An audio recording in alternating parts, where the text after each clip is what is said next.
right, guys, we are finally into the sales conversation. Now we are in the call. You're in the call. That's it. That's it. You're strapped into the roller coaster and you're going up, clack, clack, clack, clack, clack, and it is going down. So you're going to listen 70% of the time. You're going to talk 30% of the time so you can close more sales. Because the sale doesn't happen when you pitch the product. It happens when the person on the other side of the call feels understood. So make sure they feel understood. Understood? Let's move on.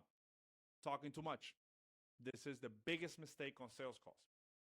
Use the 70-30 rule. Listen 70% of the time, talk. Listen 70%, talk 30%. Excuse me. The person who asks the questions controls the conversation, not the person who talks the most. So don't think that by talking and by coaching and by saying things that they're going to care. You got to ask questions and listen. Fladlian's Insight, by the way, Fladlian is one of the best webinar and funnel creators and sales processes. He teaches people like Hermosi and different people that they hire him. Okay? Jason Fladlian. The sale doesn't happen when you pitch. It happens when the person feels understood. Your job is to understand deeply before you ever present a solution. Okay? Make sure you understand the person. What the prospect actually wants is they want to be heard. They want someone who gets their specific situation, not another coach with a cookie cutter program saying how awesome that program is. It doesn't matter how awesome your program is.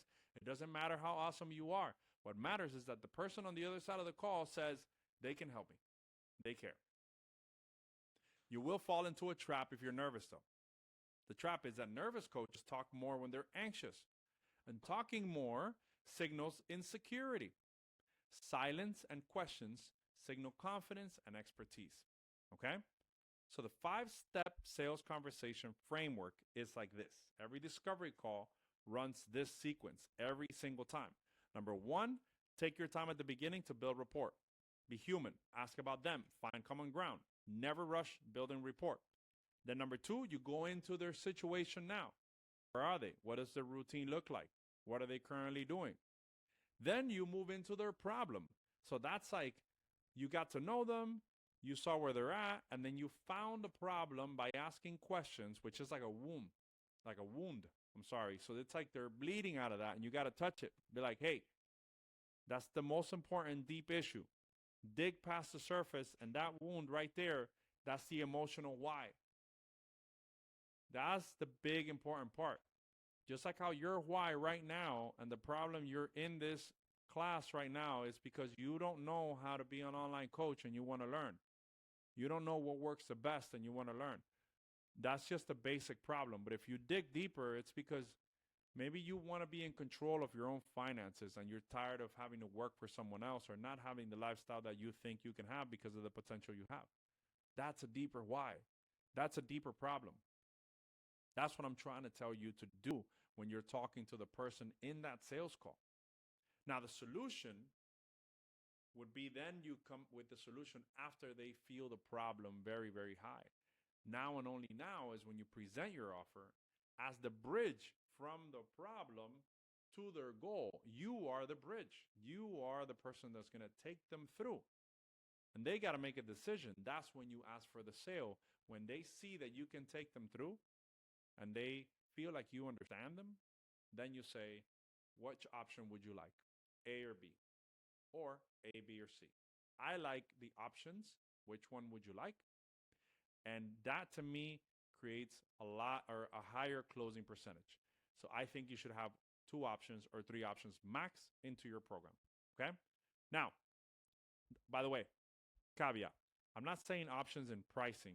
I'm saying options in how you want to pay the value of the person because we talked about this. The price is the price and you have a product. But you got to have options.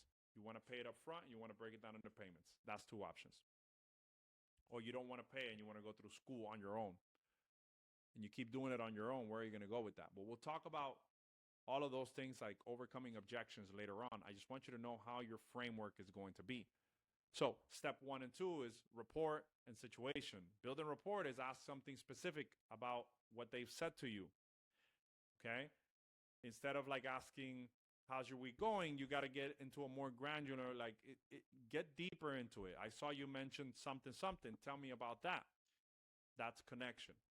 Find a genuine common ground. If you like the t-shirt they have, if you found them on social media and they had like a certain team that they like in basketball, whatever it is, find genuine common ground. Don't rush. If they're talking freely, that's good.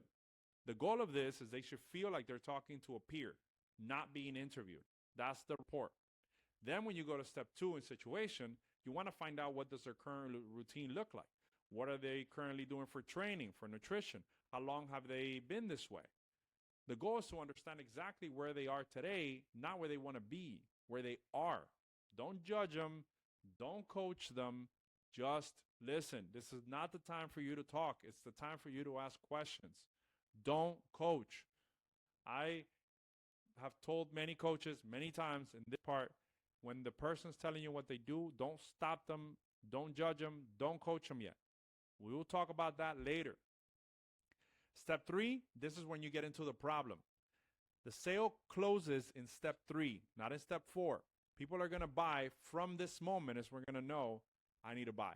The goal of step 3 in the problem is make them feel the gap between where they are and where they want to be more intensely than they felt it ever before. So they want to be here, problem, and push it down into the most deepest granular why. And then that gap in between, if it's further and further away, then you're going to present your solution and they'll be ready for it. But you're telling them that you understand that gap. So questions like, you've mentioned you've tried other programs. Why didn't they work? That surfaces past failures, makes them articulate what's been missing. That tells you a lot. Another question is, what happens if nothing changes in the next 6 months? Creates urgency, makes the cost of inaction vivid and real. Another question could be, what would your life look like if you actually hit this goal? That activates desire, gets emotional buy-in before the pitch. How long have you been dealing with this? It reinforces the pain of the problem. Time spent equals money and energy lost. Another one is, on a scale 1 through 10, how important is fixing this to you right now? 7 plus, they're ready. Their own number pre-commits them. Okay?